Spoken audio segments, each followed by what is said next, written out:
What's going on, YouTube? It's your boy ATruckerNamedJay. Checking in, man. And I said on my mind.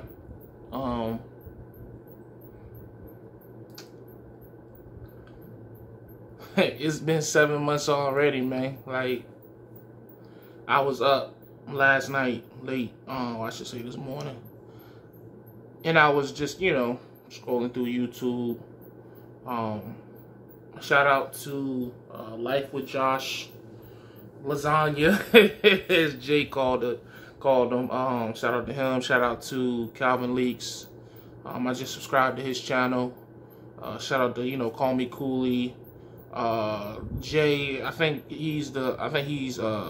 think of what his wife's name is, but I don't know if he has a YouTube channel or not.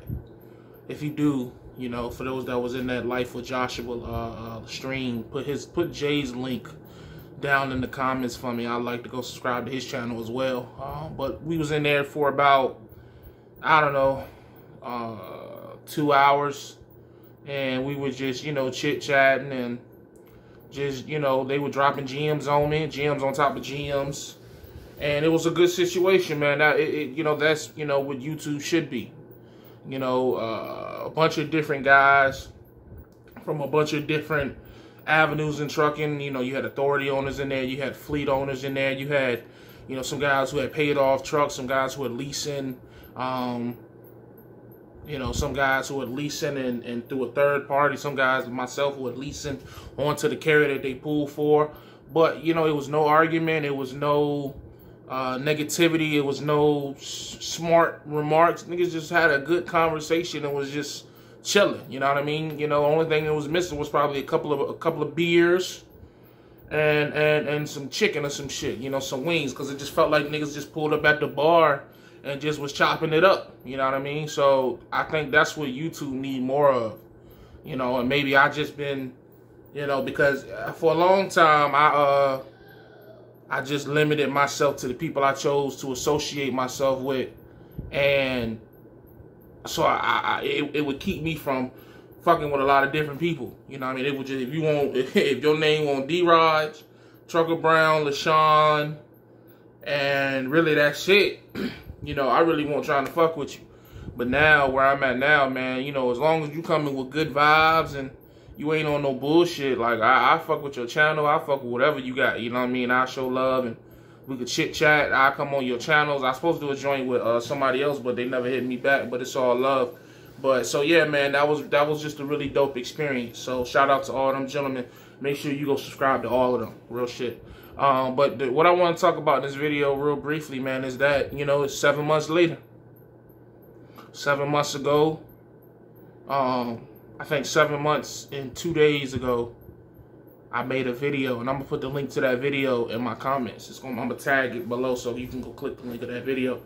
And I told you guys that I was starting over. I told you guys that I had got to a point in life where I just had hit like a wall. Like, nothing was going right. I mean, we just found out my wife was pregnant. She had just gotten in a car accident. We was behind on our rent at that in that house that we were in at the time. She was stressing over her daycare because the pandemic was just starting to set in, so she was losing parents, and her daycare money was going down, and the port was getting hit, so my money was going down, and it was just a mess, man.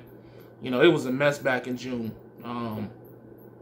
And I told myself at that point that, you know what, man, I'm going to go back OTR, and I'm going to go fix this shit, because I knew that, and this is why I always say, no disrespect to local drivers or regional drivers or dedicated, but, the type of money that you can go and make OTR, I've just haven't experienced that same type of money-making situation local. You know what I mean? Now, maybe once I've elevated to a point with an authority and some trucks, my own trucks that I have full control over, then I might experience such revenue where I can generate the type of money that I want to generate as a local owner-operator or regional owner-operator. But so far, 5 years in, as far as a company driver, I just haven't experienced it as a local driver, the type of money that I've been able to do these last 7 months. But anyway, so I decided to go back OTR, man. And I told myself that I was gonna give it all away. I had 2 cars at the time.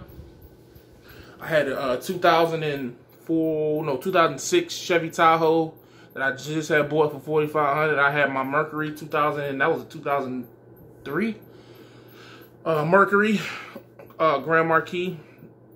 And I gave it all away. I gave them shits away. We walked out of the house, and you know, we moved in with my wife's mom, and I went OTR, man, and it was hard. It was super hard, man. Like just up and just you know, at 29 with a kid and a kid on the way, to just up and say, man, fuck this. We just gonna get it. That's not an easy thing to do. So if anyone has ever done that, I know a lot of truck drivers that come into this industry in their 30s and 40s, you know, that do that, and it's not the hardest. I mean, it's not the easiest thing to do, but you know, if you have the courage to do it, I do recommend that you do it, man. No matter what your age is, because it allows you to it's almost like filing bankruptcy on life, if you will, because trying to overcome something, you know, depending on what it is when you're behind on, versus just scrapping it and starting over, man, it's like a 9-day experience. I probably would have still been digging probably still, but it would have just been a lot more stressful situation if I'd have tried to dig my way out of that hole that I put myself into, instead of just, you know, starting over. And I'm just blessed that I've been able to do everything that I wanted to do. You know, I didn't want my wife to stay with her mom's for long. She stayed there for exactly 90 days. And I put her in this apartment. You know what I mean? It was a downsize, but this apartment is newer and nicer. You know, carpet and, you know, with all this nice shit, we got all that. You know what I mean? So, you know, I had 2 cars. I got rid of both of them. I got 2 cars again. I got the 2017 minivan that I got for $15K, and I got the Mercury. I got another Mercury. I don't know what's up with me and these Mercuries. But it's an old 07 joint. I paid $46 for that. And you know, I'm at a point now in life at where I'm ready to take the next step. What that next step is, I don't know, but I've never really been here before. You know what I mean? I've always been trying to get to this point of just feeling like we just good, like we just cool. Like if this is how the life went for the rest of my life, I wouldn't be super upset. You know what I mean? I wouldn't be happy with it, but you know, I wouldn't be mad. But you know, to where I'm at now, to get ready to start going to the next level, man, I'm just blessed to be back here, man. And I say all that just to say, man, if you in a situation, or if you in a relationship, or if you were at a job or whatever, and you know, it's just not working, don't force it, man. Just walk away. You know what I mean? Like, it's not as hard as you think to just walk away. You know, or it's not going to hurt you as bad as you think. It's going to be hard, especially if you're walking away from something, you know, that you really want to do, whether it's a business or an opportunity, a career, whatever. But sometimes, man, you just have to walk away, man. We get in this mindset to think that everything is just supposed to work out just because we want to do it. And that's just not the case sometimes. Sometimes, you know, some people put 5-10 years into something that just end up not working out. And they just got to start over, man. That's just how life is, man. It is. You know, and I'm sorry to be the one to have to tell you, because you don't have people around you who are strong enough or care about you enough to tell you. You know, sometimes you just got to stop and quit and start over. I promise you will come out better on the other end, man. Sometimes you just got to shake shit up. You know what I mean? Call an audible. You know, it's second and 5. You know what I mean? Throw it to the end zone. See what happens. You know, what's the worst that can happen? You know, you throw an interception. Hey, man, that's just the game. The game is the game. But the notion of just settling and being complacent with whatever bad situation you may or may not be in, and just being miserable your whole life, trying to climb out of a 20-year hole, you know, that if you would have just walked away from it, you could have, oh my God, I couldn't imagine if I would have tried to fix that truck and figure out what was wrong with that Mercury and get caught up on my rent. it probably would have took me until I started VL in June, July, August, September. It probably would have took me to like October, November, really, to get caught up on everything that I would have wanted to do, versus taking 90 days to just attack it direct and just cut it all off, attack it direct, and I was able to overcome it all, man. Able to overcome it all. You know what I mean? So, you know, like I said, my message is simple, man. No matter what you're doing, no matter what you're trying to do, sometimes you just got to take a step back and look and just reevaluate your situation. And sometimes you won't end up having to cut some shit off, cut some people off. It's going to be hard, man. But I promise you, man, the satisfaction of accomplishing and blowing past which was holding you back for so long, when you just take a step back and refocus and just go ahead full head of steam, man, it's priceless. Like where I'm at now, man, it's priceless. The only thing in my life that is not where I wanted to be as of right now is my weight. Everything else, I'm right where I want to be. My weight is the only thing that, you know, continues to be my biggest struggle. But everything else is slowly and surely coming into place. You know what I mean? So, you know, 7 months later, man, we've been at VL for 7 months. I look forward to being here for, you know, however much longer. You know, I mean, you know, I've already been here. I think the longest company that I stayed at for the longest period of time, I want to say I stayed at Swift from December of 2016 until June of 2017. So that's about 7 months. I stayed at NBI from, I think it was February of 2018 until, I want to say October. So what's that for? March, April, May, June, July, August, September, October. So that was about 8 months. So I'm about like a month away, call it 2 months away from this being my longest stretch of my entire trucking career at a spot. And, you know, I don't know what else to tell you. You know what I mean? That's, for me, man, that's just, to me, it's progress.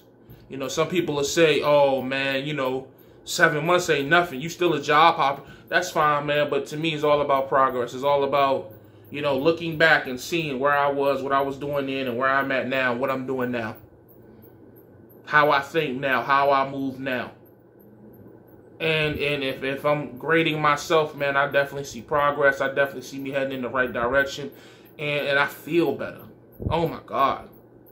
Oh, my goodness. Waking up in the morning and just feeling like just fine. Not stressing, not thinking about nothing, not losing sleep over anything. If anything, you're losing sleep because you're so excited. Like, I can't wait to get back on the truck. Can't wait. I can't wait to start making money again, because now I know that money is going to go towards our betterment and not trying to catch up on something.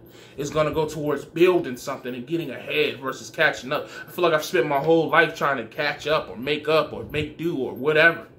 You know, to finally be in a situation to move forward, man, and oh my goodness, man, it's a different type of drive. It's a different type of energy, man. It really is. And I pray that everyone experiences it, man. I do, man. 7 months later, man. I'm just glad to still be here. I'm glad to still be in the fight. And I just wanted to put these words on you, man. Just keep pushing, man. I say it all the time, man. You got to stay positive. You got to stay productive. Stay positive, stay productive, stay safe.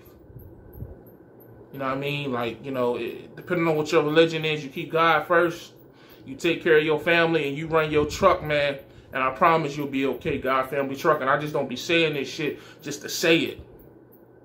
God, family, trucking, man. Stay safe, stay positive, stay productive. I live by these things. You know what I mean? And when I say, you know, keep pushing, your goals are closer than you think, I promise you they is. 7 months ago, I would have never thought I'd be where I'm at now. A year ago, I didn't think I'd be where I'm at now. You just never know, man. You just never know how life may twist and turn and flip itself on top of you, man. You never know what can happen. So always appreciate, you know, if you overcome something, no matter how small or whatever, appreciate it, man. Because it could have went the other way. You know, you get in a lease truck or you buy a truck cash and you go 6 months without any major mechanical breakdown. Appreciate that shit, man, because you got guys out here that are driving trucks off the lot and they don't make it down the road before something go wrong. You know, their first load, they get hit. Or, you know, it's just you never know what can go wrong, man. If 2020, again, has taught us nothing else, you just never know when something can go wrong, but you can count on it going wrong. You can just pray that it's not something catastrophic. But then you got to rely on the government for a PPP loan.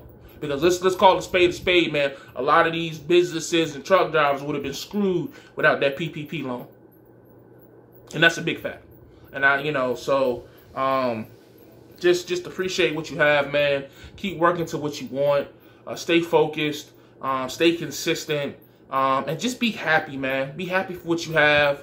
And just don't try to walk around with your head down.